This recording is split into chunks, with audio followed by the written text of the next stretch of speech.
Shalom a todos, Gitín 88.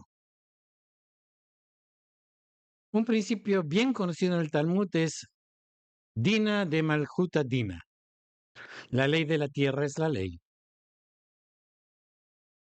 Los rabinos esperaban que los judíos cumplieran con las reglas de cualquier sociedad en la que vivieran. Y este principio se ha mantenido sin cambios desde el imperio sasánida hasta inclusive los Estados Unidos de América. Pero los rabinos del Talmud también tenían la sensación de que había algunos asuntos que debían decidirse internamente en la comunidad judía, donde las autoridades externas no debían interferir. El divorcio era uno de estos asuntos judíos internos. Aquí hay una Mishnah de la Daf de hoy. Una carta de divorcio que el marido fue obligado a escribir por el tribunal. Si fue obligado por un tribunal judío es válida, pero si fue obligado por un tribunal gentil, no es válida. Solo los tribunales judíos pueden obligar a los divorcios, afirma la Mishnah. Inmediatamente la Gemara trae una enseñanza de Shmuel que complica esta simple dicotomía. Argumenta que algunos divorcios ordenados por un tribunal judíos no son válidos, mientras que algunos divorcios ordenados por un tribunal no judío podrían tener peso. Rav Nachman dice que Shmuel dice, con respecto a una carta de divorcio que un tribunal judío obligó al esposo a dar a su esposa, si lo hiciera legalmente, es válido. Si lo hiciera ilegalmente, la carta de divorcio es inválida, pero la descalifica a ella para casarse con un sacerdote después de la muerte de su esposo.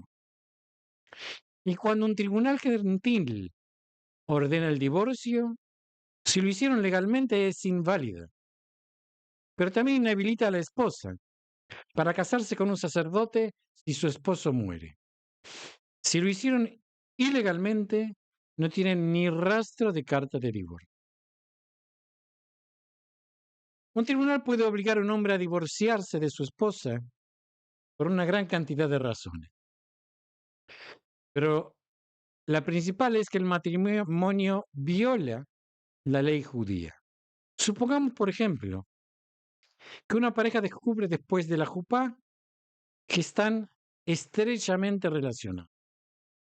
O que la mujer que pensó que estaba divorciada de su esposo anterior, en realidad no estaba legalmente divorciada. Estos son lo que la Gemara llama divorcios legalmente forzados. Los casos en los que el tribunal ordena el divorcio.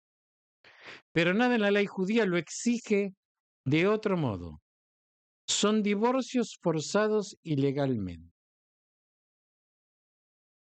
Shmuel dice que cuando los judíos obligan a un divorcio legal, definitivamente es válido.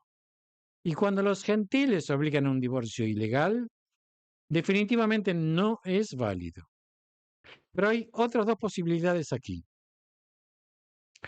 Una corte judía obliga a un divorcio ilegal o una corte gentil obliga a un divorcio legal. En estos casos, Shmuel da una sentencia intermedia. El divorcio no es válido y la pareja permanece casada. Pero si el esposo fallece, la esposa se considera como una divorciada, en el sentido de que no puede casarse con un sacerdote, que puede casarse con una viuda, pero no con una divorciada. Inmediatamente la Gemara discrepa con la decisión de Shmuel. Una pareja está divorciada o no, argumentan los sabios. No hay una posición intermedia. Si no está divorciada y si él muere, entonces la viuda debería ser libre para casarse con un Cohen. La Gemara trae una segunda enseñanza que complica aún más las cosas. Rav Mesharshiya dice, según la ley de la Torá, una carta de divorcio forzada por gentiles no es válida. ¿Y por qué los sabios dicen que no es válida? Para que la mujer no vaya a un gentil para liberarse de su marido.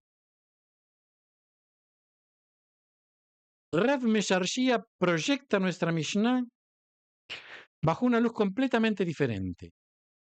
Afirma que por la ley de la Torá debemos reconocer los divorcios forzados por tribunales gentiles. Sin embargo, los sabios los declararon inválidos porque no querían que las esposas usaran los tribunales no judíos para liberarse de sus maridos. Si la Mishnah niega la autoridad sobre el divorcio a los no judíos, aquí vemos una ansiedad por darles ese poder a las mujeres judías. Pero las enseñanzas de Rav Mesharshiya también se cuestionan, irónicamente, porque parece estar en desacuerdo con la opinión de Shmuel, que la Gemara ya ha identificado como problemática. De hecho, la Gemara afirma que esa declaración citada en nombre de Rav Mesharshiya es un error absoluto.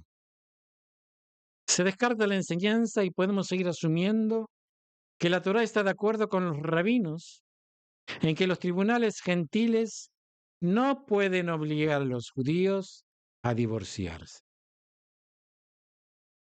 Eso todavía nos deja con el problema de la afirmación de Shmuel, de que una mujer puede estar esencialmente medio divorciada.